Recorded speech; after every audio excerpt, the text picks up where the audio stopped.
तो पहला घटनाक्रम तो है 1998 से जस्ट पहले 1998 में, चूंकि 96-97 से जुड़ा, 98 के जस्ट पहले जब वाजपेयी जी प्रधानमंत्री नहीं बने तो हमारे एक कार्यक्रम में आए। तब उन्होंने कहा, हमने कहा कि भाई इस लघु उद्योगों का भला नहीं हो पा रहा है, मल्टीनेशनल कंपनियां खूब आ रही है, वर्ल्ड इकोनॉमिक रिफॉर्म हो रहा है। तो उन्होंने कहा कि हमने कहा कि जब तक लघु उद्योग मंत्रालय अलग से नहीं बनेगा तब तक इसका भला नहीं होगा। अच्छा। तो वाजपेयी जी ने कहा ठीक है, मेरी अगर सरकार आती है, हमारी सरकार आती है, भाजपा की सरकार आती है, तो हम लघु उद्योग मंत्रालय अलग से बनाएंगे ताकि लघु उद्योग के लोगों को सोचा जाए। तो हम उस समय दिल्ली के अधिवेशन में थे और थोड़े दिनों बाद में वाजपेयी जी की सरकार बनी और 1998-99 के दोनों जो वाजपेयी जी की सरकार बनी तो भारतवर्ष के अंदर लघु उद्योग मंत्रालय घोषणा की गई। पहली बार मंत्रालय बना और हमारे राजस्थान की पूर्व मुख्यमंत्री वसुंधरा राजे सिंधिया वो पहली भारत सरकार के अंदर लघु उद्योग मंत्री बनी। और उसके बाद में भी क्या है कि वोट क्लब की एक रैली थी 25 फरवरी 1993 की। 25 फरवरी 1993 तक संघर्ष रहा कुछ समय तक, जैसे ही कार सेवा से आए उसके बाद में कुछ अंडरग्राउंड रहे क्योंकि यहाँ सरकार चली गई थी भैरू सिंह जी की और बर्खास्त कर दिया था और कांग्रेस जैसे ही आया उस समय कुछ गिरफ्तारियां शुरू कर दी थी। तो हमारे को निर्देश मिला, लेकिन फिर भी 25 फरवरी को वोट क्लब की रैली से आया, आते ही मुझे गिरफ्तार कर लिया। अच्छा। गिरफ्तार करके मैं 6 दिन तक पूर्णतया जैसे ही मैं जेल में गया भूख हड़ताल पे था। कहते हैं कि राष्ट्रीय स्वयंसेवक संघ की शाखा एक पावर हाउस है। उस पावर हाउस में एनर्जी जनरेट होती है, वहां से व्यक्तित्व निर्माण की उसको पाठशाला कहा जाता है और उस पाठशाला से निकलकर समाज जीवन के अलग अलग क्षेत्रों में कार्यकर्ता अलग अलग काम करते हैं। जैसा संघ का निर्देश होता है बिना किसी किंतु परंतु के उस प्रकार के काम करते हैं। नमस्कार, मैं हूं विवेकानंद और आप देखना शुरू कर चुके हैं हमारी खास पेशकश 100 बरस संघ के 100 कहानियां संघर्षों की। ऐसी कहानियां जो राष्ट्रीय स्वयंसेवक संघ की शाखा से शुरू होकर सेवा भारती से होते हुए कभी विश्व हिंदू परिषद तक पहुंचती है, कभी पहुंच जाती है व्यापारियों तक, उद्यमियों तक, कभी पहुंचती है मजदूर और किसान तक, कभी पहुंचती है विद्यार्थी और राजनीति तक। ये अलग अलग राहें समाज जीवन की होंगी और इन राहों में आपको देखने को मिलेंगे राष्ट्रीय स्वयंसेवक संघ के स्वयंसेवक। कोई ऐसा क्षेत्र नहीं होगा जहां स्वयंसेवक नहीं पहुंचा होगा और ये केवल और केवल संभव हुआ है संघ की शाखा के कारण। तो ऐसे ही एक कार्यकर्ता आज हमारे स्टूडियो में पधारे हैं जिनका सफर शुरू होता है संघ की शाखा से, लेकिन अलग अलग विविध संगठनों में काम करते करते और एक ऐसा संगठन जिसे हम कह सकते हैं कि जिसने समृद्ध भारत बनाने का एक स्वप्न देखा, लघु उद्योग भारती, उस लघु उद्योग भारती के राष्ट्रीय अध्यक्ष तक की जिम्मेदारी का निर्वहन करने वाले श्रीमान ओम प्रकाश जी मित्तल आज हमारे स्टूडियो में हैं। ओम प्रकाश जी, आपका बहुत बहुत स्वागत है। नमस्कार विवेकानंद जी। मैं राष्ट्रीय स्वयंसेवक संघ में 1970-71 से जुड़ा जी। डीडोना जहां राजस्थान के अंदर संघ का प्रारंभ हुआ वहां से मैं स्वयंसेवक बना जी।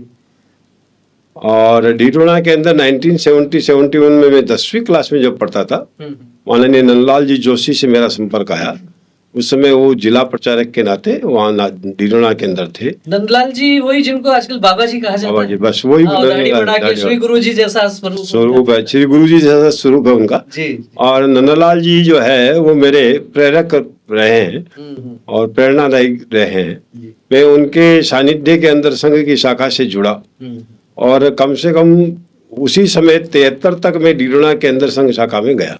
अच्छा। 73 के बाद में 1 साल तक में 74 के अंदर में नागौर के अंदर 73-74 में नागौर जिला हेडक्वार्टर है, वहाँ व्यवसाय के नाते हम शिफ्ट हुए और वहाँ 1 वर्ष किया। अच्छा। 74 के संघ शिक्षा वर्ग प्रथम वर्ष के बाद में मैं बाड़मेर प्रचारक के नाते चला गया। अच्छा। विस्तारक 74 से लेके 77 एंड तक में संघ में विस्तारक प्रचारक के नाते रहा। 74 से 77। जब मैं संघ के प्रचारक के विस्तारक के नाते था तो बाड़मेर में मैं था उस समय। माननीय कृष्ण भैया जी के साथ में मैंने को सानिध्य मिला। कृष्ण भैया जी मुझे जोधपुर से जैसलमेर होते हुए बाड़मेर लेके गए। अच्छा। उस समय की जो परिस्थिति थी, उस समय वहाँ डेजर्ट के अंदर जो है, पूरा रेगिस्तान के अंदर जो है पानी की उपलब्धता नहीं थी। तो प्रथम शिक्षा मैंने कृष्ण भैया जी से ली अच्छा। उन्होंने कहा यहाँ का वातावरण रेगिस्तान का है, नागौर भी रेगिस्तान का है, लेकिन वो ज्यादा रेगिस्तान था बाड़मेर और जैसलमेर, जहाँ बरसात बहुत कम हुआ करती थी। तो उन्होंने मुझे कहा कि पानी को भी बचा के रखना। जी। और बहुत कठिन परिस्थितियों के अंदर उस समय में बाड़मेर के अंदर छोटा सा एक दो कमरे का कार्यालय था, जी। जिला हेडक्वार्टर कार्यालय था, उसमें मैं रहता था। और संयोगवश 75 के अंदर मैं द्वितीय वर्ष के लिए झुंझुनू ओटीसी केंद्र गया। माननीय ब्रह्मदेव जी के साथ में, जो उस समय प्रांत प्रचारक थे, हाँ। वो उस समय ओटीसी में थे। और संजोग से 25 जून 1975, जी। जिस समय ओटीसी का समापन था द्वितीय वर्ष का, उसी समय इमरजेंसी लग गई। इमरजेंसी लगी। तो इमरजेंसी में आप बाहर ही रहे या आपका भी जेल जाना हुआ? इमरजेंसी के अंदर जैसे ही मैं 75 में 25 जून को इमरजेंसी लगी, 26 जून को संघ पर फिर प्रतिबंध आया। प्रतिबंध आने के बाद में मुझे निर्देश मिला कि मैं बाड़मेर वापस कार्य क्षेत्र के लिए जाना है मुझे।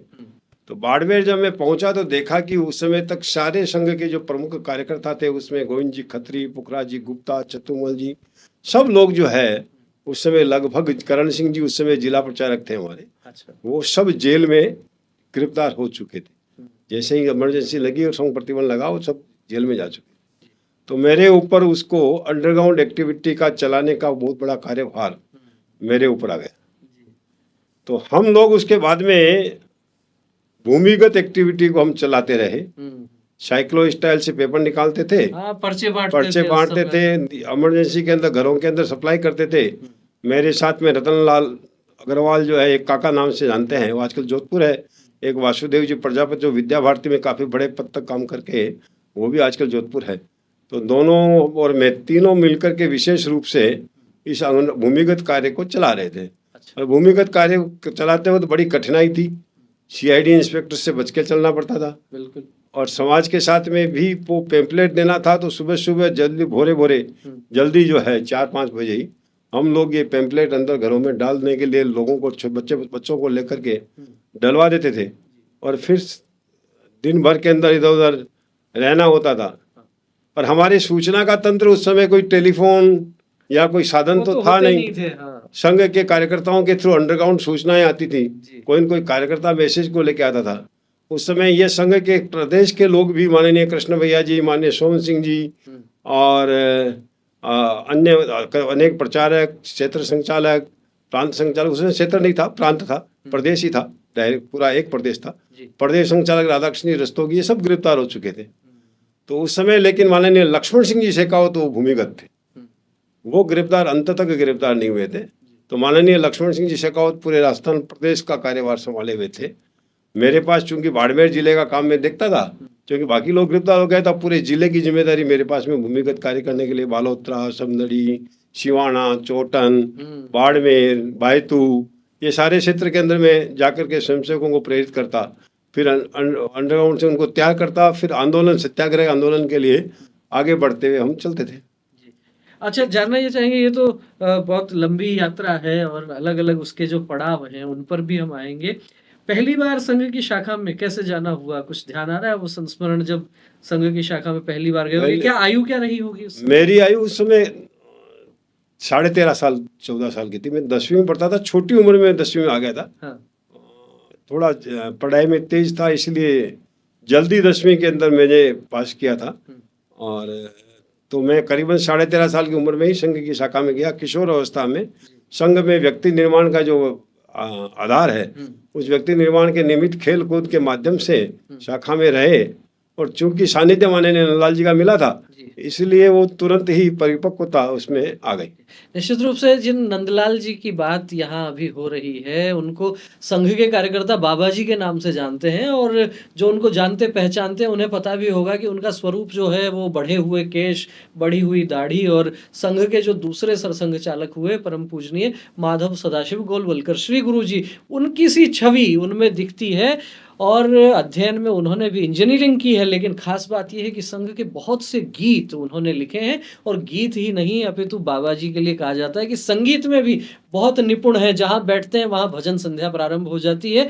उनके लिखे हुए बहुत से गीत संघ के कार्यक्रमों में आज भी गाए जाते हैं, चाहे वो पर्यावरण की बात हो या फिर मेरे को ध्यान आता है एक गीत बहुत उनका जो कार्यकर्ताओं में बहुत मस्त प्रसिद्ध फकीरी है, धारी है। मन मस्त फकीरी धारी है, बस एक ही धुन जय जय भारत, जय जय भारत, जय जय भारत।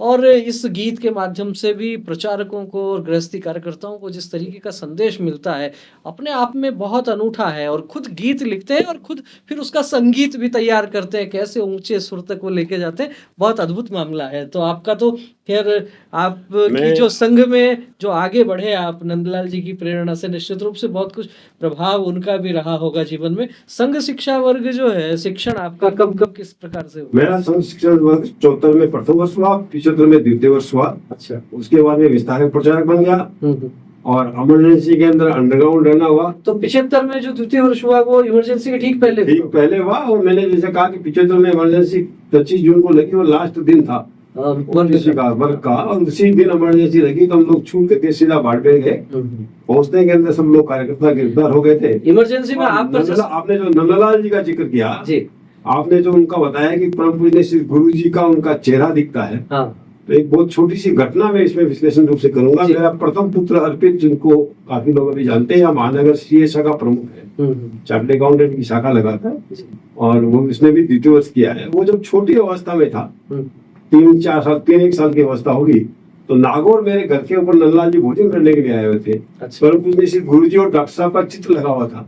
उनसे जब पूछा कि कौन है, बोले जो चित्र वाले बाबा जी जो है, जो गुरु जी की तरफ इंडिकेट करते हैं, बोले ऊपर जो चित्र है वही यहाँ बैठे हैं। तो आपने जैसे कहा कि वो गुरु जी के हूबहू लगते हैं, तो वो एक प्रमाण है। मेरे परिवार के अंदर में मेरे बड़े पुत्र ने भी कहा कि वो गुरु जी का जो स्वरूप है वो लगता है जी। तो एक तो है। दूसरा, इमरजेंसी के अंदर जैसे मैंने कहा, मैं आपातकाल के अंदर ये व्यक्ति निर्माण के कार्य करते करते वहाँ शाखा लगाते लगाते जब इस प्रकार से इमरजेंसी आ गई, इमरजेंसी में अंडरग्राउंड एक्टिविटी करते रहे। एक घटना का जिक्र मैं जरूर करूँ। जब इमरजेंसी आपातकाल के अंदर जब बाकी सारे गिरफ्तार हो गए, मेरे पे ही दायित्व था। एक बार लाल सागर जो अभी बड़ा अच्छा केंद्र बना है जोधपुर के अंदर, उस लाल सागर अभी जो समन्वय बैठक हुई संघ की अखिल भारतीय समन्वय बैठक हुई थी, वही लाल सागर तो पहले छोटे स्वरूप में था। उस लाल सागर में हमारे अंडरग्राउंड एक्टिविटी भूमिगत बैठ के होती थी, लक्ष्मण सिंह जी लेते थे। एक दिन मेरे पास सूचना आई, ठंड का वातावरण था, दिसंबर का महीना था। मुझे सूचना आई तो मैं जोधपुर बैठक के लिए आ रहा था। पूरे राजस्थान प्रदेश की या जोधपुर उस समय एक ही प्रांत था, राजस्थान प्रांत, जोधपुर के अंदर अंडरग्राउंड बैठक सूचना के निमित्त में आया। उसमें बाड़मेर से एक 10:30 बजे ट्रेन चलती थी और सुबह 4:30-5 बजे जोधपुर पहुंचती थी। अच्छा। तो मीटर गेज की ट्रेन थी, उसमें ब्रॉड गेज बना नहीं था। तो मैं जैसे ही वहां ट्रेन के अंदर बैठने के लिए चढ़ा, तो मेरे साथ में एक सीआईडी इंस्पेक्टर, जो भूमिगत एक्टिविटी हम कर रहे थे, तो एक सीआईडी इंस्पेक्टर गांग करके थे। अच्छा। वो गांग साहब जो है मेरे साथ साथ में ही वो मेरे सीट के पास आकर के बैठ गए। तो मैंने देखा कि वास्तव में ये सीआईडी इंस्पेक्टर बैठा है और कहीं कहीं मुझे अब गिरफ्तार करेगा। तो अब ट्रेन के अंदर बैठे हुए थे, तो मैंने यही सोचा कि जोधपुर अगर बैठक में जाएंगे तो सब लोग गिरफ्तार में आएंगे। तो मैंने समदड़ी एक स्टेशन आता है, बाड़मेर से जोधपुर समदड़ी स्टेशन आता है, रेलवे का बड़ा जंक्शन था उस समय, अभी भी जंक्शन है अभी। तो समदड़ी जंक्शन के अंदर मैंने देखा कि उसको नींद आ गई और ट्रेन रुकी हुई थी। मैं नीचे से चुपके से नीचे उतर गए और बड़ा ध्यान से देखता रहा कि कहीं उसको नहीं आ जाए, नींद नहीं खुल जाए उसकी, वो नीचे उतर गया तो मुश्किल हो जाए। लेकिन जब ट्रेन चलने लगी तब तक वो नीचे नहीं उतरा। तब मैं, ठंड का वातावरण था, पूरे कपड़े भी नहीं थे। समदड़ी जैसी स्टेशन के तो भयंकर ठंड थी रेलवे की। और वहां हमारे गोविंद जी सोनी करके दाढ़ी वाले बाबा जी थे, जो रेलवे स्टेशन मास्टर थे। अच्छा। मैं उनको जानता था, संघ के स्वयंसेवक थे, पर सरकारी नौकरी में थे। तो मैं रात को 1:30 बजे के आसपास की बात होगी, 1 बजे के आसपास, मैं उनसे गोविंद जी सोनी से मिलने के लिए घर पे गया। लेकिन वो घबराए हुए थे कि आप ओम जी, इस समय मैं इमरजेंसी लगी हुई है, मैं सरकारी नौकरी में हूँ, आप घर पे आए हैं, मैंने उनको कहा कि सीआईडी इंस्पेक्टर भांग मेरे को, तो वो जरा घबरा गए। पर उन्होंने थोड़ा चाय पिलाया और कहा कि आप दूसरी जगह रुके, मेरे घर रुकेंगे तो मुश्किल हो जाएगी। तो मैं रात्रि को 1-1:30 बजे के आसपास रवाना होकर के पैदल बालोतरा गए। अच्छा, समंदड़ी से बालोतरा। हाँ, उन्होंने कहा कि बालोतरा के अंदर चंपालाल जी बांठिया उस समय बाद में एमएलए बने थे। उस समय काफी बीजेपी अच्छे थे, उनका सुगा काफी अच्छे लोगों से था, तो वो गिरफ्तार नहीं हुए। संघ के कार्यकर्ता भी थे, जनसंघ के कार्यकर्ता रहे, लेकिन वो गिरफ्तार नहीं हुए थे। तो मेरे भी दिमाग में था, उन्होंने मुझे सजेस्ट किया कि आप वहां चले जाइए। मैं वहां गया, बड़े मुश्किल से पैदल और छकड़ों से क्रॉस करता हुआ बालोतरा सुबह 8-9 बजे तक पहुंचा होगा। अभी एग्जैक्ट टाइम तो ध्यान नहीं है, लेकिन थका हुआ। फिर उन्होंने मुझे भोजन करा करके सब, बाद में मैं नाकोड़ा 7-8 दिन तक, जब तक सूचना वापस नहीं आई तब तक वहां, तब नाकोड़ा मंदिर में रुका और इमरजेंसी का किया। फिर माननीय लक्ष्मण सिंह जी के यहाँ से मैसेज आया कि चूंकि आपके पीछे पुलिस है और सीआईडी भी लगी हुई है जी, तो आपको फिर कहीं देखेंगे। तो सत्याग्रह कॉल ऑफ होने के कारण बाद में भी भारतवर्ष में सत्याग्रह कॉल ऑफ हो गया। उसके बाद में हम 3 लोग थे जिसके ऊपर सरकार का और वॉच था, 2 जोधपुर के, एक में अच्छा, गोरा जी और डागा, और एक में 3 लोगों ने सत्याग्रह, भारतवर्ष का सत्याग्रह कॉल ऑफ हो गया, कहीं पर भी सत्याग्रह नहीं था।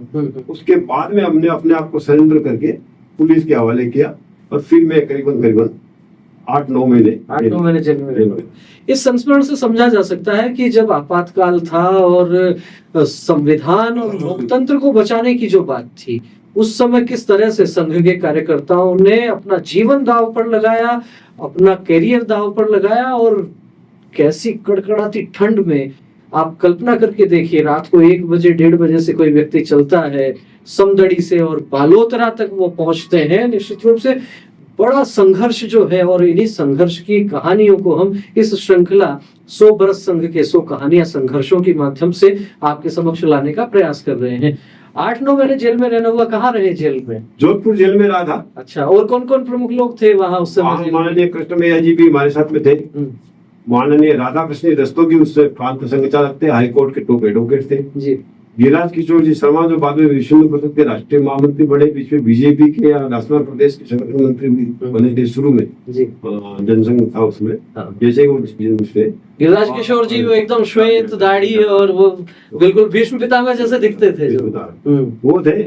और एक प्रोफेसर केदार शर्मा था, सोशलिस्ट पार्टी के थे। बाकी संघ के और बीजेपी के करीबन हम 300-350 लोग जेल में थे। जेल का भी कोई संस्मरण, कोई ध्यान? जेल का अनुभव बहुत बढ़िया है, बहुत बढ़िया है। ऐसा बहुत कम लोग कहते हैं जेल का अनुभव बढ़िया है। मैं उम्र में सबसे छोटा जेल में था। अच्छा, सबसे बड़ी आयु के लोग तो खूब थे जी, लेकिन मेरी उम्र उस जेल के अंदर, जोधपुर जेल के अंदर सबसे कम उम्र का मैं जेल में था। 18-20 साल की आयु रही? नहीं, मैं चूंकि 16 साल की उम्र के अंदर, करीबन 16-16.5 साल की उम्र के अंदर प्रचारक विस्तार के नाते है। अच्छा। और करीबन ये समझ लो मैं 18-18.5 साल की समय थे उस समय। 74 के अंदर 75 उम्र में किया था, 16.5 साल का था। तो करीबन यही 17.5 साल की उम्र तक का मैं जेल में। 18 साल के भी नहीं हुए? पहले 18 साल के भी नहीं हुए थे। तो उस समय मैं जेल में था और जेल के अंदर सब हम लोग कैदी एक साथ मिलकर के, जितने मिसा और डीआईआर के अंदर हम लोग थे, सब भोजन व्यवस्था के अंदर पहले कॉफी संघर्षशीलता भोजन तरीके से नहीं देते थे, तो संघर्ष करते थे।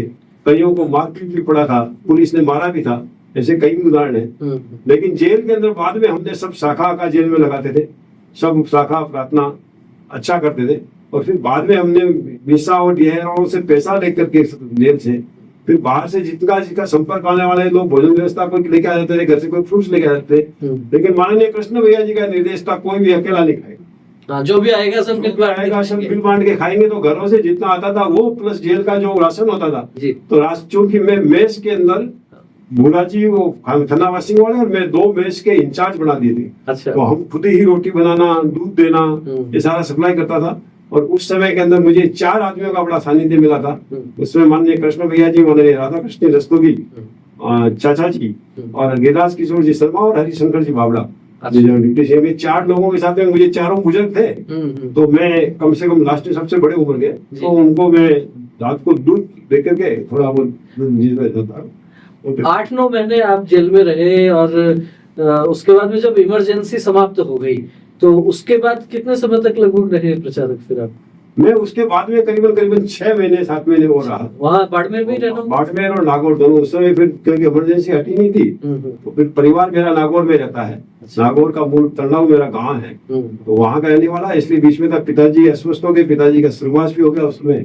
और लास्ट विजिट के ऊपर मैं जाकर के जेल से छूट करके पिताजी से मिला था, इसलिए वो विस्तार प्रचार का काम मेरे दोनों टाइम में रहा। वापस जब आप लौट आए, विवाह हो गया, व्यापार व्यवसाय आपने शुरू किया, किन किन शहरों में रहना हुआ? विवाह बहुत बाद में हुआ मेरा।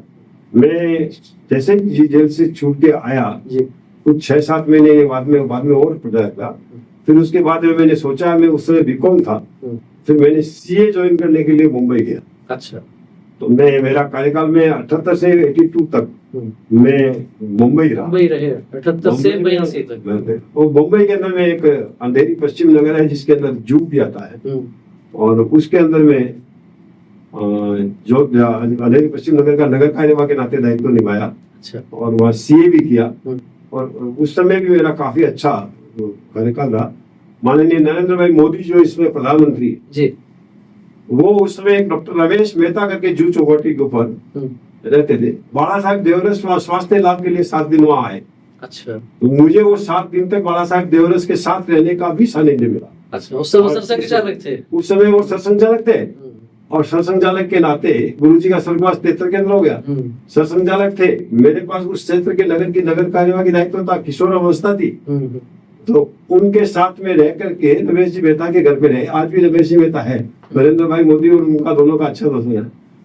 बाला साहेब देवरस ने उस स्वास्थ्य लाभ रहते हुए मोदी जी को वहां बुलाया।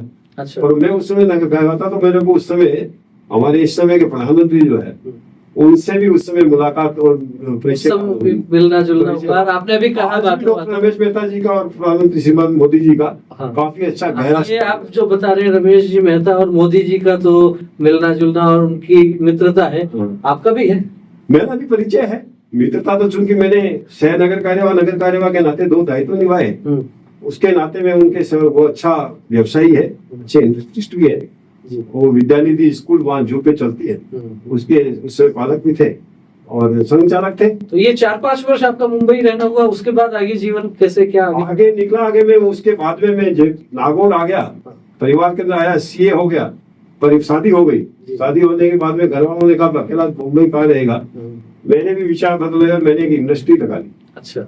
एडिबल ऑयल ऑयल का जो है नवयुग ऑयल एंड दाल मिल और नागौर एग्रोटेक लिमिटेड के नाम से मैंने एक फैक्ट्री लगाई, तेल मिल लगाई नागौर में, नागौर के अंदर। वो काफी समय तक मैं 94 तक, 82-83 से लगा करके 94-95 तक मैं नागौर था। अच्छा। इस बीच मेरे पास में जो है संघ के अंदर ही जैसे मैं नागौर शिफ्ट हुआ, तो पहले मुझे शहर जिला कार्यवाह, और फिर उसके बाद में विश्व हिंदू परिषद का जो राम जन्मभूमि का आंदोलन चालू हुआ 1988-89 के अंदर योजनाबद्ध रूप से मुझे विश्व हिंदू परिषद का दायित्व दे दिया। क्या जिम्मेदारी रही? विश्व हिंदू परिषद में पहले मैं जिला मंत्री रहा, फिर उसके बाद में कार सेवा शुरू हुई, तो कार सेवा समिति का मुझे जिला अध्यक्ष बनाया। नागौर जिले का? नागौर जिला। उस समय नागौर जिला एक ही था, डीडोना, नागौर, मेड़ता, सारा एक ही जिला। अब तो संघ दृष्टिकोण से 3 जिले हो गए, लेकिन उस समय वो एक ही जिला था। तो नागौर जिला का कार सेवा समिति का अध्यक्ष और विष्णु परिषद का जिला महामंत्री था। कार सेवा का कार्यकाल भी बड़ा संघर्षमय था। रोज जैसे ही 89 की कार सेवा शुरू हुई, 90 की 89 का शिला पूजन और 90 की कार सेवा, उस समय सारा के सारा कार सेवा के अंदर भी हम रोज संघर्ष था। कलेक्ट्रेट में जाते थे, रोज हिंदू मुस्लिम राइट्स का मामला आता था। कार सेवा शिला पूजन के अंदर ज्योति राम ज्योति का था। हर दिन कुछ न कुछ आंदोलन था। संतों के साथ में भी खूब रहना हुआ। स्वामी प्रभानंद जी महाराज, जितम्बरा जी, स्वामी अखंडानंद जी, अपने अवधेशानंद जी जो अपनी इनके योगी जी के गुरु रहे, जो कार सेवा समिति के अध्यक्ष रहे, ये सब नागौर के अंदर प्रवास के नाते आते थे। क्योंकि मैं सबसे परिवार अच्छा था, तो लगभग सबका घर पे रुकना होता था, भोजन व्यवस्था होती थी। तो आपका भी जाना हुआ कार सेवा में? मैं कार सेवा में पहली जो कार सेवा थी उस समय तो हम नागौर से रवाना करके कुछ समय तक आगरा, उनको मेरा उद्देश्य कार सेवा में जाने का नहीं था, क्योंकि मुझे निर्देश था कि आप पूरा संयोजन कर रहे हैं जिले का, इसलिए आप पीछे रहिए। भेजने वालों में थे, लेकिन फिर भी मैं आगरा तक जाकर के वहाँ आगरा तक ही रोक लिया गया। अच्छा। तो फिर मैं आगे नहीं गया, आगे जाना भी नहीं था मुझे। मैं कुछ स्वयंसेवकों को लेकर के गया था, फिर मैं आगरा से रिटर्न होके आ गया था। और 92 की कार सेवा में फिर से संघर्ष में स्थिति आई और मैं और मेरी धर्मपत्नी दोनों कार सेवा में गए। अच्छा, दोनों गए। मैं और मेरी धर्मपत्नी कार सेवा में, धर्मपत्नी को जाने का ऐसा हुआ, नंदलाल जी उस समय भी हमारे जिला का काम देखते थे, तो उन्होंने कहा कि उस समय वो विभाग प्रचारक हो गए थे। अच्छा। तो उन्होंने कहा कि भाई आप कार सेवा में जा रहे हैं तो मेरे को जाने के, अकेले को आप तो कार सेवा नहीं होता, आप नहीं जाओगे तो कोई दूसरे, उन्होंने कहा कि आपको जाना है। मैंने जाना तो निश्चित रूप से जाएंगे, लेकिन घर में संघर्षमय वातावरण बन गया और पत्नी ने कहा कि अगर आप जाओगे तो मैं भी जाऊंगी। अच्छा। तो हमारी माता जी ने भी अनुमति दे दी कि ऐसे वातावरण के अंदर ये पीछे रह करके रह नहीं पाएगी। तो मेरी धर्मपत्नी भी आजकल वो सेविका समिति के प्रांत संपर्क प्रमुख है यहाँ पे। अच्छा, जयपुर के पूरा अंदर परिवार ही संगमय हो गया। तो वो भी हमारे कार सेवा में साथ गई और 1 दिसंबर से लेकर 8 दिसंबर तक हम कार सेवा अयोध्या में रहे। 6 दिसंबर को ढांचा टूटा जी। उसके बाद में ढांचा तोड़ने में मैं तो मुझे सुरक्षा में लगा दिया था, काल्पनिक रूप से चाहिए, या रात को योजना 5 दिसंबर की रात को योजना बना करके कि भाई 6 दिसंबर को सुबह इसको नुकसान नहीं पहुंचे, इसलिए नागौर जिला और जोधपुर विभाग को उसकी सुरक्षा में लगाया था।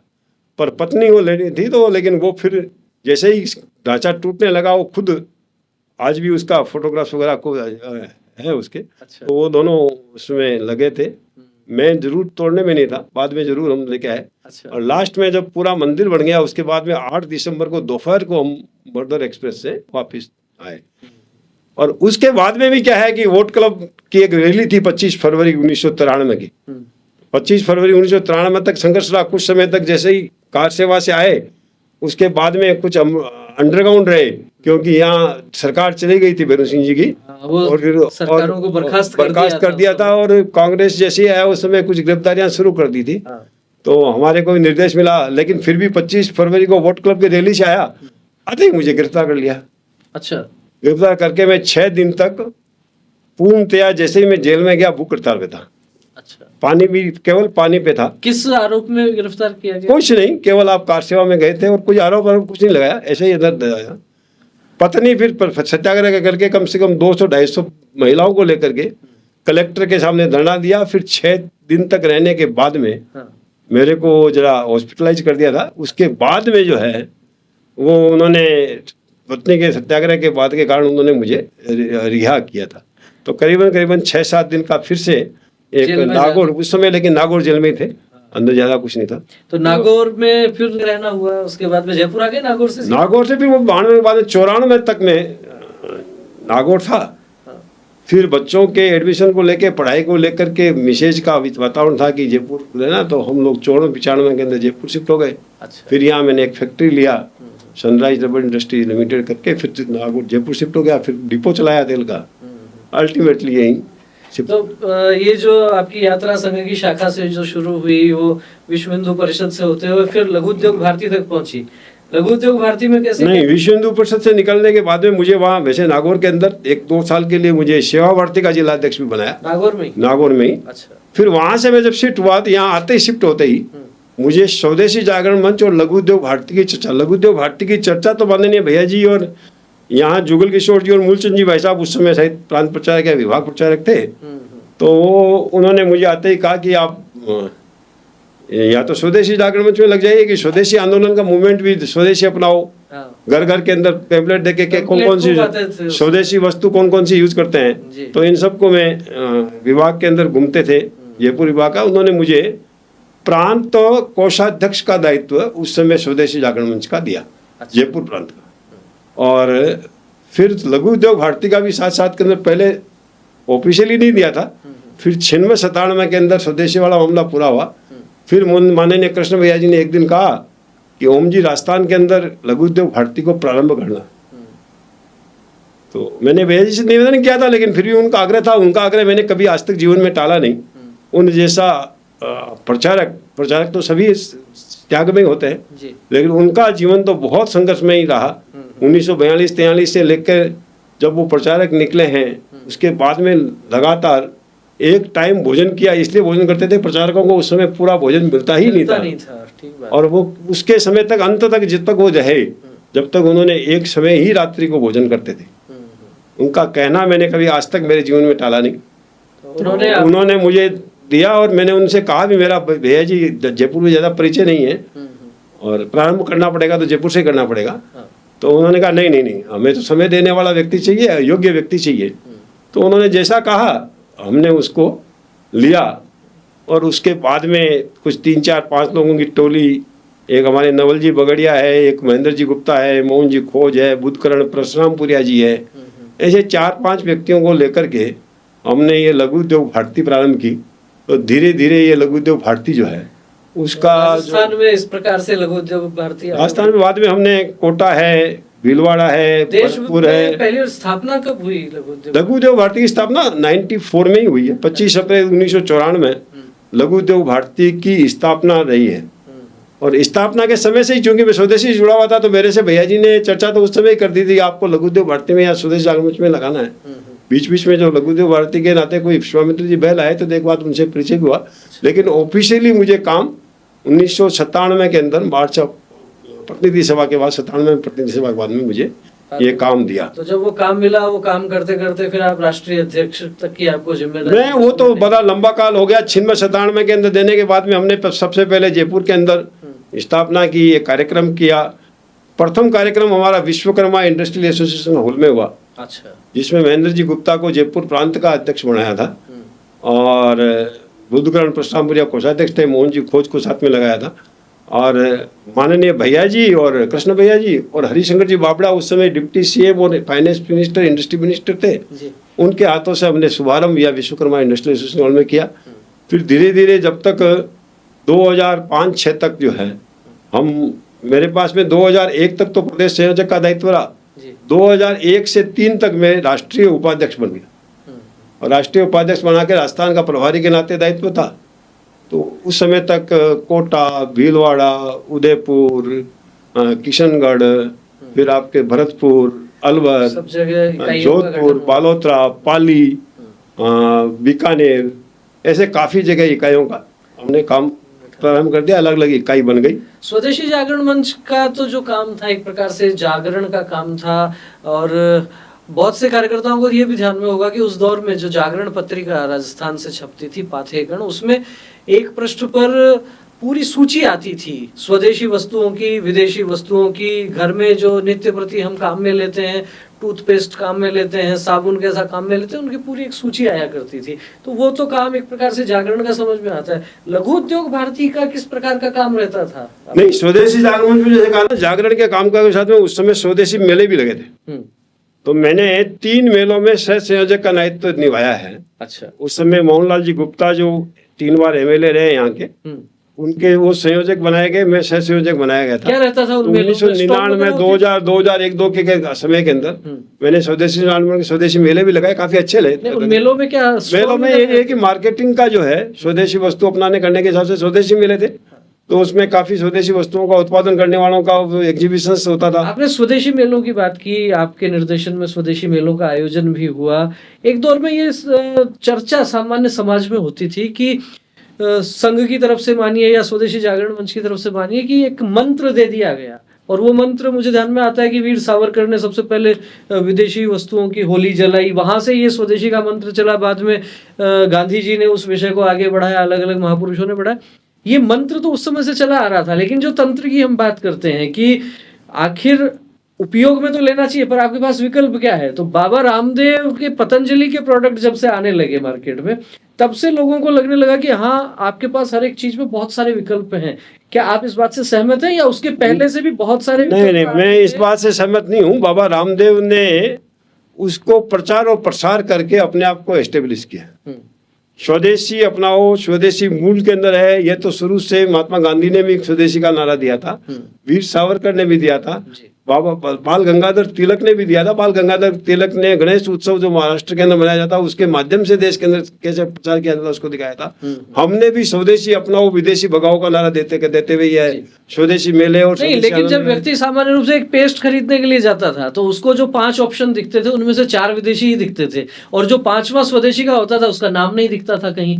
ऐसे साबुन लेने के लिए व्यक्ति जाता था, डिटर्जेंट लेने के लिए जाता था, तो 10 प्रोडक्ट आपके सामने, 10 में से 8 आपको विदेशी दिखते हैं। वो इसीलिए स्वदेशी आंदोलन चलाया गया था कि वास्तव में 1991 के WTO ऑर्गेनाइजेशन के तहत जी सब लोगों को दिख रहा था कि जो इस समय लघु उद्योग भी खत्म होंगे, और स्वदेशी का हार्म हो रहा था, जी। नुकसान हो रहा था, तभी इसीलिए हमने उस समय स्वदेशी आंदोलन चलाया।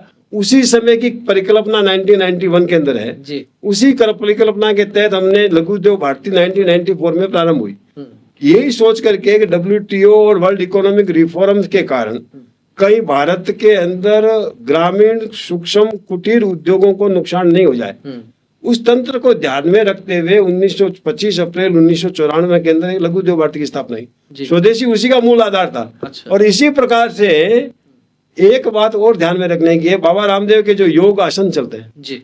मैं खुद जब OTC में था, हालांकि उस समय तो हम देखते थे संघ के अंदर भी योग का एक कालांश होता था। बिल्कुल होता योग व्यायाम करते थे, आसन जितने भी है, प्राणायाम जितने हैं, प्राणायाम भी होने का प्रक्रिया थी सारी। लेकिन ठीक है, हम अपने 1 घंटे के कार्यकाल में उस समय नहीं चलाते थे, लेकिन बाबा रामदेव ने, माननीय नरेंद्र भाई मोदी जी ने अब देश को इसको अंतर्राष्ट्रीय स्तर पे लेके चले गए। अब आजकल योग दिवस के रूप में मनाया जाता है। जी। तो ये स्वदेशी तो भारत का मूल आधार है। बिल्कुल। हर गांव के अंदर कुमार, खाती, सुनार ये सब रहते थे, सब स्वदेशी वस्तुओं को था। हर गांव अपने आप में इंडिपेंडेंट था, उस समय कोई विदेशी चीज यहाँ थी नहीं। और भारत सुई से लेके हवाई जहाज तक यह निर्माण करता था। भारत में आयात तो केवल सोने का होता था। लेकिन फिर ये स्थिति हुई ना कि जब आप बाहर बाजार में सामान खरीदने जाते हैं तो आपको ये सोचना पड़ता है कि कौन सा प्रोडक्ट जो है वो स्वदेशी का है। तो क्या स्वदेशी जागरण मंच ने लोगों को जागरूक करने का तो काम किया, जागरण का तो, लेकिन क्या इस प्रकार से कुछ ब्रांड जो है वो बन जाए हर एक चीज में, इस पर भी कुछ काम रहा? नहीं, काम रहा है ना, कुछ प्रकार से प्रोत्साहन दिया। खादी ग्रामोद्योग भी करते थे, लेकिन फिर धीरे धीरे कुछ बड़ी इंडस्ट्रीज का कंपटीशन में, जैसे लघु उद्योग भारती की स्थापना, लघु उद्योग भारती भी तो ये करती है कि देश करेंगे तो लघु उद्योग भारती और स्वदेशी जागरण मंच का अल्टीमेटली टारगेट तो एक ही है, दोनों का टारगेट। इसी विषय पर आने वाला था कि लघु उद्योग भारती में चूंकि आपने प्रारंभ से लेके और राष्ट्रीय अध्यक्ष तक की जिम्मेदारियों का निर्वहन किया, तो क्या गतिविधियां किस प्रकार की रहती हैं? हर एक संगठन का एक आधार होता है, निरंतर संपर्क होता है, कुछ सेमिनार होती हैं, बैठकें होती हैं, कार्यक्रम होते हैं। लघु उद्योग भारती में संगठन को खड़ा करना और उसका रिजल्ट वो क्या, किस प्रकार की आपको ध्यान में है भाई, नेम आपने लघु उद्योग भारती, हमने इसको कहते हैं जी। हमारा ध्येय वाक्य है उद्योग हित राष्ट्रहित। उद्योग हित राष्ट्रहित। राष्ट्रहित जी। राष्ट्रोद्धारो लघु उद्यमी, लघु उद्यमियों के द्वारा राष्ट्र का उद्धार। जी। तो निश्चित रूप से जब हमारा ध्येय वाक्य ये है, तो उसी ध्येय वाक्य को ध्यान में रख करके हमने ग्रामीण, कुटीर, सूक्ष्म, लघु इस उद्योगों का एक राष्ट्रीय संगठन बनाया। इसके हितार्थ जो इनके ऊपर कोई कुठाराघात होती है, इनके ऊपर जो समस्याएं आती है, उनका समस्या का निवारण करते हैं। उद्योग के लोग, लगे हुए लोग केवल अपने व्यक्तिगत धनोपार्जन करने के लिए नहीं, तो उसका सोशली, सामाजिक दृष्टिकोण से भी उसका उपयोग हो, उसके साथ रहने वाले ग्रामीण स्तर के अंदर या रोजगार में काम करने वाले लोग भी काम आए। जी। मैं तो चूंकि हर स्तर तक रहा हूँ, प्रदेश का संयोजक भी रहा, फिर उसके बाद में राष्ट्रीय उपाध्यक्ष भी रहा 2001 से 2003, फिर 2003 से 2009 तक राष्ट्रीय कोषाध्यक्ष रहा, फिर 2009 से 2011 राष्ट्रीय उपाध्यक्ष रहा, फिर 2011 से 2015 तक राष्ट्रीय महामंत्री रहा, फिर 2015 से 2017 तक राष्ट्रीय अध्यक्ष रहा, और अब तक भी मैं ईस्टर्न जोन का प्रभारी रहा हूँ। अब मेरे पास अभी ये जस्ट 2 दिन पहले ही मैंने उसे राष्ट्रीय कार्य समिति का ये लंबा एक कालखंड है। तो लघु उद्योग जो है, जानना ये चाहूंगा आपसे अभी इसमें कि ये जो इतना समय आपने काम किया लघु उद्योग भारती में, बहुत से व्यापारियों से, उद्यमियों से मिलना हुआ होगा, कोई ऐसी विशेष घटना आपको ध्यान में आती है कि इस घटना के कारण जो है कोई बड़ा परिवर्तन हुआ जो दर्शकों तक जानी चाहिए, लघु उद्योग भारती से संबंधित कोई बात? एक तो पहला घटनाक्रम तो है 1998 से जस्ट पहले 1998 में, चूंकि 96-97 से जुड़ा, 98 के जस्ट पहले जब वाजपेयी जी प्रधानमंत्री नहीं बने तो हमारे एक कार्यक्रम में आए। तब उन्होंने कहा, हमने कहा कि भाई इस लघु उद्योगों का भला नहीं हो पा रहा है, मल्टीनेशनल कंपनियां खूब आ रही है, वर्ल्ड इकोनॉमिक रिफॉर्म हो रहा है। तो उन्होंने कहा कि, हमने कहा कि जब तक लघु उद्योग मंत्रालय अलग से नहीं बनेगा तब तक इसका भला नहीं होगा। अच्छा। तो वाजपेयी जी ने कहा ठीक है, मेरी अगर सरकार आती है, हमारी सरकार आती है, भाजपा की सरकार आती है, तो हम लघु उद्योग मंत्रालय अलग से बनाएंगे ताकि लघु उद्योग के लोगों को सोचा जाए। तो हम उस समय दिल्ली के अधिवेशन में थे जी। और थोड़े दिनों बाद में वाजपेयी जी की सरकार बनी, और 1998-99 के दोनों जब वाजपेयी जी की सरकार बनी तो भारतवर्ष के अंदर लघु उद्योग मंत्रालय घोषणा की गई, पहली बार मंत्रालय बना। और हमारे राजस्थान की पूर्व मुख्यमंत्री वसुंधरा राजे सिंधिया, वो पहली भारत सरकार के अंदर लघु उद्योग मंत्री बनी। इसी प्रकार से कहीं एक्साइज ड्यूटी में छूट है, मार्बल की एक्साइज ड्यूटी में छूट है, अलग अलग प्रकार से लेबर लॉज के ऊपर कॉन्सिडरेशन है, स्मॉल फैक्ट्रीज एक्ट कैसे आए, लेबर का भी भला हो, उद्योग जगत का भी भला हो, उत्पादकता बढ़े, इकोनॉमिक रिफॉर्म के साथ प्रोडक्शन कॉस्ट ऑफ रिडक्शन हो, कम कॉस्ट प्रोडक्शन कॉस्ट के अंदर हम उत्पादन करें और सर्वाइवल हो। इस प्रकार की सारी योजनाएं, टेक्निकली उत्पाद समूह भी बने, इस प्रकार से आगे बढ़ते रहते हैं। और प्रैक्टिकली उद्योग जगत के लोग, हमारे यहाँ मेंबर जो होता है जी, वो इंडस्ट्री होती है। अच्छा, व्यक्ति नहीं होता? व्यक्ति नहीं होता, इंडस्ट्री होती है। तो आज अभी भारतवर्ष के अंदर 61,000, अभी 2 दिन पहले ही समालका के अंदर हमारा राष्ट्रीय अधिवेशन था, तो उस अधिवेशन के अंदर जो हमारा फिगर आया है वो 61,000 लाइफ आजीवन सदस्य हैं। तो 61,000 इंडस्ट्री यूनिट्स आजीवन सदस्य। ये बहुत महत्वपूर्ण बात है। आपने संगठनों में देखा होगा कि व्यक्ति उसके पदाधिकारी होते हैं, व्यक्ति उसके सदस्य होते हैं, लेकिन लघु उद्योग भारती अपने आप में अनूठा संगठन इसलिए भी है क्योंकि यहाँ व्यक्ति नहीं, यहाँ जो संस्था है, जो इंडस्ट्री है, वो सदस्य है। और इस समय लगभग 61,000 से अधिक इंडस्ट्रीज जो है वो लघु उद्योग भारती के सदस्य के रूप में पंजीकृत उनको हम कह सकते हैं। अपने आप में एक बड़ी बात है 61,000 से अधिक इंडस्ट्रीज जो है। और कहीं ना कहीं ये भी समझा जा सकता है कि जब संघ विचार परिवार की विविध कार्यों की आनुषंगिक संगठनों की बात होती है तो कहा जाता है कि हर एक क्षेत्र में संघ के माध्यम से जो संगठन बने हैं वो जिस भी क्षेत्र में काम कर रहे हैं अपने अपने क्षेत्र में वो सिरमौर हैं। जब बात होती है किसानों की तो भारतीय किसान संघ की बात हो जाती है, अखिल भारतीय मजदूर संघ की बात होती है, विद्या भारती की बात होती है, अनेक क्षेत्रों की आप बात करके देख सकते हैं। और ये जो प्रारंभ में इस श्रृंखला के इस एपिसोड के प्रारंभ में मैं जो कह रहा था कि स्वयंसेवक संघ की शाखा में तप के माध्यम से जिस तरीके से आगे बढ़ता है वो समाज जीवन के जिस क्षेत्र में जाता है वहां फिर उसका प्रभाव का प्रकटीकरण वो निश्चित रूप से दिखता है और वो परिणाम के रूप में भी दिखता है। ओम प्रकाश जी मित्तल से बात हुई तो इसमें यह भी बात निकल कर आई कि जो केंद्र सरकार में लघु उद्योग मंत्रालय है, ये मंत्रालय भी लघु उद्योग भारती के प्रयासों के बाद में ही निश्चित रूप से बना है। लंबी चर्चा हो सकती है, बहुत लंबा आपका अनुभव भी है, एक सामान्य स्वयंसेवक से लेके और एक संगठन के राष्ट्रीय अध्यक्ष तक की ये यात्रा निश्चित रूप से बहुत प्रेरणादायक यात्रा है। जानना ये चाहेंगे कि आपके जीवन में, जैसे आपने प्रचारकों की बात की, नंदलाल जी की बात हुई, कृष्ण भैया जी की बात हो गई, इसी प्रकार से प्रचारक तो फिर भी कम संख्या में होते हैं, गृहस्थी कार्यकर्ता जो है उनको संघ कार्य का आधार कहा जाता है क्योंकि बड़ी संख्या में वो लोग रहते हैं। तो आपके जीवन को गढ़ने में ऐसे संघ के कुछ गृहस्थी कार्यकर्ताओं का किसी का कोई आपको ध्यान में आता हो तो उनका नाम? निश्चित रूप से मैंने जैसे कहा है कि मैं प्रचारक विस्तारक के नाते बाड़मेर रहा। देखो, गृहस्थी कार्यकर्ता और प्रचारक की आपने कहा तो पहले तो मैं आपको भूमिका बता देता हूँ थोड़ा जी। प्रचारक एक बेक में स्वयं त्याग के जीवन करके हमेशा पीछे रहते हुए कार्य करता है। गृहस्थी कार्यकर्ता का जीवन काल अगर बहुत ज्यादा अच्छा रहता है, उनका अपना समयानुकूल और समाज के अंदर उनकी प्रतिष्ठा अगर रहती है तो उसका प्रभाव एक अलग होता है। एक तो बाड़मेर के अंदर हमारे पुखराज जी गुप्ता करके, अब तो स्वर्गवास हो गया, पहले हमारे नगर कार्यवाह थे, फिर जिला कार्यवाह रहे, फिर जिला संघ चालक रहे, इस प्रकार से थे। लेकिन वास्तव में मेरे जीवन में उनके व्यक्तित्व का बहुत बड़ा आधार था। लोग घड़ी मिलाते थे, वो शाम को साइकिल पे निकलते थे। अच्छा, उनके समय इतना पंक्चुअल थे कि लोग घड़ी मिलाते थे कि गुप्ता जी निकले तो सेकंडों का फर्क नहीं रहता था कि उस समय इनकी साइकिल निकलेगी। इसी प्रकार से व्यक्तित्व का धनी, बहुत त्यागमय जीवन इस प्रकार से रहा। ऐसे कैसे जब मैं बंबई के अंदर संघ कार्य के लिए निकला तो हमारे एक विमल जी केडिया जो उस समय मेरे पास में भाग कार्यवाह के नाते काम कर रहे थे, मैं नगर कार्यवाह था। जब बाला साहब देवरस वाले मैंने घटना जो आपको बताई उस समय वो भाग कार्यवाह थे, बाद में महानगर कार्यवाह बने, गांव विकास में थे। आज जो केशव सृष्टि दिखती है वो केशव सृष्टि जो भारत का बहुत बड़ा एक संघ का प्रकल्प है मुंबई के अंदर, भयंदर के अंदर, उस केशव सृष्टि के निर्माण में उन्होंने मुझे उस समय प्रारंभ में लेके नींव के अंदर लगाने में साथ में थे। वो व्यक्ति भी अपने आप में समय का पंक्चुअल, बहुत त्यागमय जीवन। मुंबई जैसी महानगरी के अंदर एक इतना प्रतिष्ठा का प्रश्न था, तो प्रतिष्ठा के अंदर इतनी थी कि जिसको जितना रुपया देने के लिए कह दिया, संघ के कोई कार्यक्रम के लिए या कोई केशव सृष्टि के लिए या ग्राम विकास के लिए या कोई डोनेशंस के लिए या ब्लड डोनेशन प्रोग्राम के लिए, तो जिसको जितना कहा उतना पैसा, कोई 1 रुपया भी कम नहीं करता था। अपने आप उनका एक व्यक्तित्व ऐसा था। तो ऐसे व्यक्ति के जीवनों से और भी कई हैं। बीरना के अंदर हमारे कई कार्यकर्ता रहे, मिलाप चंद जी माथुर है जो हमारे जिला संघ चालक थे, नारायण जी टाग है, इस प्रकार से रहे। नागौर के अंदर भी हम हमारे कई स्वयंसेवक इस प्रकार है, रामसूत्री भाटी है, नेमिचंद जी सिंह को मैं कभी नहीं भूल पाऊंगा। वो एक ऐसे प्रख्यात विज्ञान थे और बहुत बड़ा उनका कार्यकलाप था। उनको मेरे सानिध्य संघ में भी मिला, विश्व परिषद में भी मिला, जयपुर में भी है।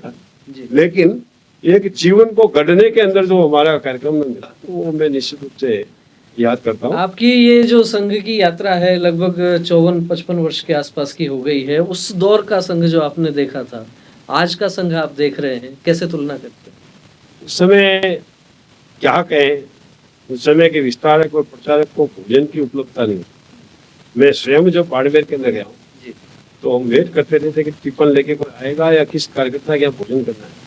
जब कार्यकर्ता भोजन करने जाते थे तो कभी अच्छा तो कभी बुरा।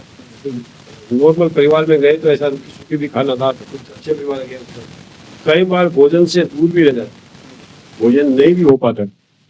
और संघ की शाखाओं के अंदर भी और इस प्रकार से कोई व्यवस्था हमने तो उस समय उपलब्धता साइकिल की भी नहीं हो पाती। ऐसे दौर के अंदर बहुत पैदल चलना, साइकिल से चलना, फिर कार्यक्रम के नाते बस में से निकलना, ये सारी व्यवस्थाएं होती थी। सड़क विशालता कार्यक्रम भी छोटी छोटी चीज के लिए ध्यान देते थे। मैं माननीय पुष्पो मिया जी का एक उदाहरण, मैं यहाँ जयपुर के अंदर 1958 का विधानसभा ये संघ कार्यालय से सूचना आई कि माननीय में गोविंदाचार्य की पूरे राष्ट्रीय समिति में भाजपा थी, वो यहाँ चुनाव के लिए आने थे, तो बस से आए थे। अच्छा, गोविंदाचार्य जी राष्ट्रीय संगठन से होते हुए मुख्यमंत्री गोविंदाचार्य जी बस से आए थे। उनके सिंधी कैंप से बाथरूम लाने के लिए मैं उसको लेने के लिए गया। अच्छा, और इसको लेने के लिए गया तो बुलाकर गया, बाकी वो कार्यालय के तो गोविंदाचार्य जी को छोड़ा, मैं चिंता में बैठे थे। पहले गोविंदाचार्य जी नमस्ते की, फिर चिंता में बैठे थे। मेरा भैया आज आप सोच रहे, अरे बोले क्या सोच रहा हूँ, मैंने वेतन बना के दिया है। मैंने मेरा वेतन महीने का 45 रुपया, अभी जो है वेतन जो है ये 7 रुपये। मैं सोच रहा था महीने भर में 15 रुपये मेरे जीवन के ऊपर, मेरे शरीर के ऊपर। वो केवल एक कुछ नहीं करते थे, भोजन एक टाइम करते थे, धोती केवल 2 धोतियों मेरे घर पे बोलते। तो मैं कई बार उनको कहता था कि धोती तो आप ले लीजिए, तो कहते थे मैं 3 धोती करता हूँ, 2 धोती, एक कभी कभी बारिश के मौसम में हो रहा है तो मैं एक एक्स्ट्रा अंदर रखता हूँ, देख के भी उतने ही चलता हूँ।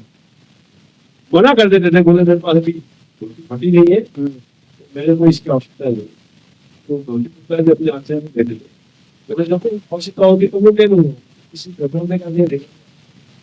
और उसका एक जीवन काल था, एक संगठन में भी हमने 100 दी है, हमारी फंड दी है, प्रचारकों का जीवन भी और गृहस्थी कार्यकर्ताओं का जीवन दूसरी प्रकार प्रभावशाली। और वास्तव में तो गृहस्थी कार्यकर्ता है, वो समाज में एक प्रभाव छोड़ता है।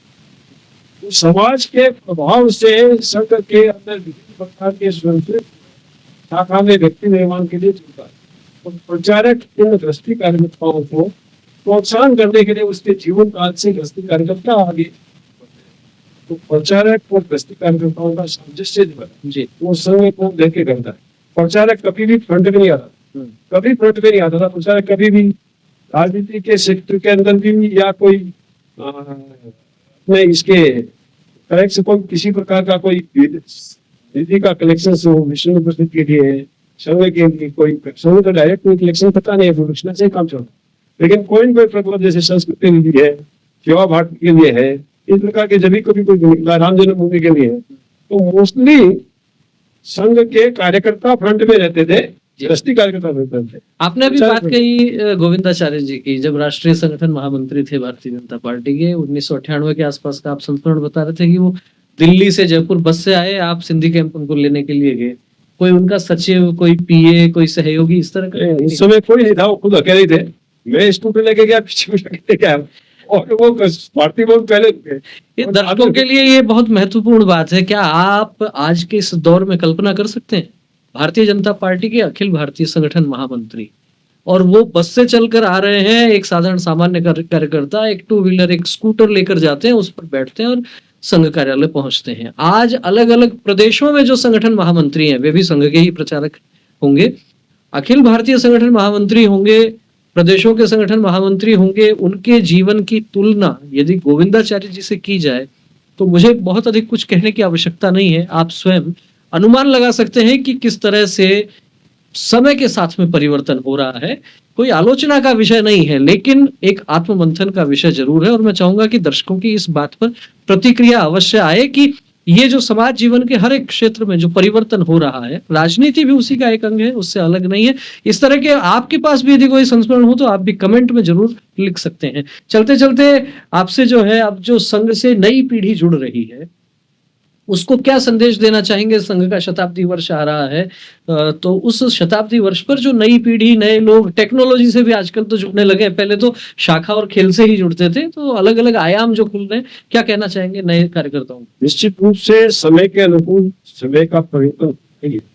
समय परिवर्तन का नई पीढ़ी आ रही है। नई पीढ़ी में से संघ के कार्यकर्ता, संघ के अधिकारियों के निवेदन है कि नई पीढ़ी में कई प्रकार के लोग जुड़े, लेकिन जुड़ने वाले लोगों का बहुत सावधानी से ध्यान रखें। तो स्वार्थ बस जुड़ रहा है वो जुड़ेगा। हिंदू समाज का संगठन है, हिंदू समाज में सब प्रकार के लोग आपके पास आएंगे, लेकिन दायित्व किसको देना, आगे किसको बढ़ाना, ये संघ के प्रमुख कार्यकर्ताओं के रूप में ध्यान रखेंगे। दूसरा, युवा पीढ़ी टेक्नोलॉजी के आधार पर आगे बढ़ेगी। हमें भी टेक्नोलॉजी का उपयोग करना पड़ेगा।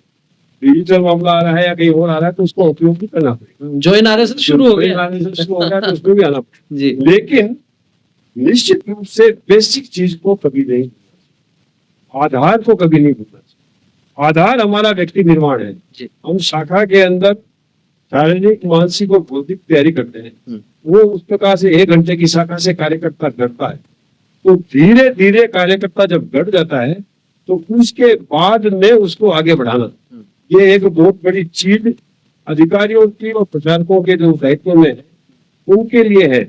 आजकल हमारे यहाँ एक वर्षों से चला है कि प्रचारकों या अधिकारियों की गणेश फेरी करने वालों को, गणेश की परिक्रमा करने वालों को आगे नहीं बढ़ाओ।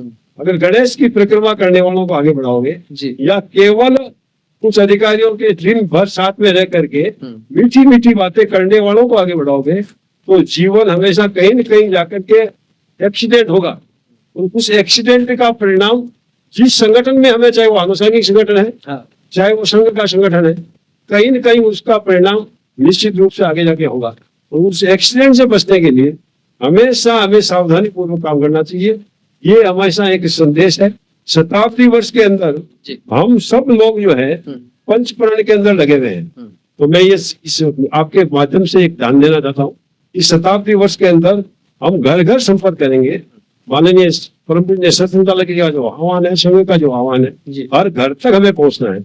पंच परिवर्तन, पंच प्रण का भी ध्यान दे तो हम सामाजिक समरसता है, हम पर्यावरण संस्करण है, पर्यावरण को बचाना है। हमारे कुटुंब प्रबोधन के अंदर हम घरों के अंदर खूब अच्छे तरीके से धार्मिक वातावरण के अंदर, आत्मीय वातावरण के अंदर, प्रेम पूर्वक वातावरण के अंदर अच्छे संदेश के साथ में हम घर के पास पोशाक हमको खूब अपनाएं, स्वदेशी को अपनाएं, स्वदेशी सौ का जागरण, गौरव को भी विस्तृत अपनाएं और फिर राष्ट्रीय नागरिक कर्तव्य के ऊपर भी हम बहुत ज्यादा ध्यान दें। इन पंच प्रण को अगर ध्यान देते हुए सामाजिक संरचना, पर्यावरण संरक्षण, कुटुंब प्रबोधन, सौ का जागरण और नागरिक कर्तव्य, इन 500 बातों के ऊपर अपन आगे और बढ़ते जाएंगे। इस 500 संदेशों को संघ शताब्दी वर्ष में हर घर पहुंचाएंगे। हर हिंदू समाज जागृत होगा।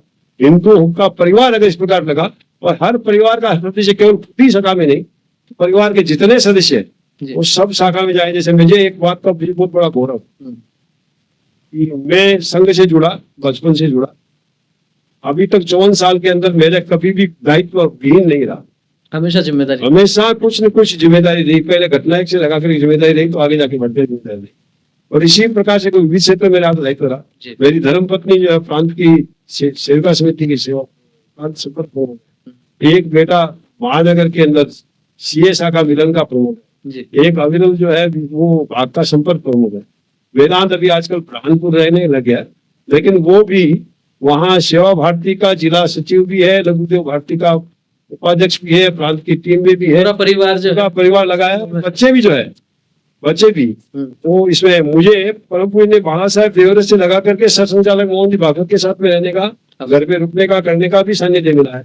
तो माननीय ब्रह्मदेव जी जो मैं 75 का कार्यकाल बता रहा हूँ, जो प्रांत प्रचारक थे, उससे लगा करके अभी के निर्मल राम जी क्षेत्र प्रचारक है, वहां तक सभी क्षेत्र प्रचारक ने और सबके परिवार को भी सानिध्य मिला है, मेरे को खुद को सानिध्य मिला है।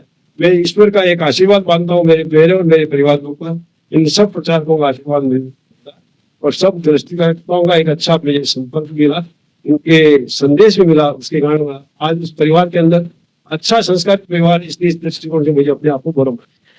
ओम प्रकाश जी, आप स्टूडियो में आए, बहुत लंबी चर्चा भी आपसे हुई, बहुत सारे आपने अनुभव बताए, आपको बहुत बहुत धन्यवाद। और निश्चित रूप से समझा जा सकता है कि संदेश के रूप में ओम प्रकाश जी मित्तल ने जो बात कही है कि ये अलग दौर है और इसमें सब तरह के लोग संघ के नजदीक आने का भी प्रयास करते हैं और संघ का तो काम भी है कि जो भी आएगा सभी को जोड़ेंगे, सभी को संगठित करना है। हिंदू राष्ट्र को संगठित करने का जो भाव है वो है, लेकिन जिम्मेदारी किसको दी जाए, इसमें किस तरह से सावधानी रखी जानी चाहिए, ये एक प्रकार से सचेत करने का काम भी ओम प्रकाश जी मित्तल ने इस चर्चा के भीतर रखा है। साथ ही साथ ये भी बात रखी है कि संघ का जो शताब्दी वर्ष है उसमें घर घर जाकर संपर्क करना है और पंच प्रण की भी बात यहाँ हो गई है, घर घर संपर्क की बात हो गई है। कई साक्षात्कार हमने इस श्रृंखला के अंतर्गत किए हैं और उसमें बात सार रूप में यही आती है कि हम प्रेम से सबको जोड़ेंगे, सबको जोड़ने का काम है, सब में समरसता बढ़ाने का काम है, कुटुंब प्रबोधन का काम है और अपने अपनी जिम्मेदारियों के निर्वहन का काम है। मुझे लगता है कि हर एक व्यक्ति अपने कर्तव्यों का निर्वहन करेगा तो निश्चित रूप से ये राष्ट्र भी आगे बढ़ेगा और इस राष्ट्र को आगे बढ़ाने के लिए ही संघ की ये यात्रा जो 1925 में प्रारंभ हुई थी अपने शताब्दी वर्ष तक पहुंची है, क्योंकि व्यक्ति निस्वार्थ भाव से देश को आगे रख के काम करता है। Nation first and value must, इस भाव को व्यक्ति जीता है तो कोई देश फिर पीछे कैसे रह सकता है। ये देश और आगे बढ़े, भारत माता पुनः विश्व गुरु के सिंहासन पर पुनः स्थापित हो, इन्हीं शुभकामनाओं के साथ देंगे इस कार्यक्रम को विराम। और आपको ये एपिसोड कैसा लगा, किस तरह की लगी ये चर्चा, आप कमेंट करके हमें अवश्य अवगत करवाएं। वीडियो अच्छा लगा हो तो इसे लाइक करें, अधिक से अधिक लोगों तक शेयर करें और यदि चैनल को सब्सक्राइब नहीं किया है तो चैनल को सब्सक्राइब जरूर करें। फिर मिलेंगे एक और ऐसी ही नई शख्सियत के साथ और जानेंगे उनके भी संघर्षों के किस्से। तब तक आप बने रहिए हमारे साथ। बहुत बहुत धन्यवाद। नमस्कार।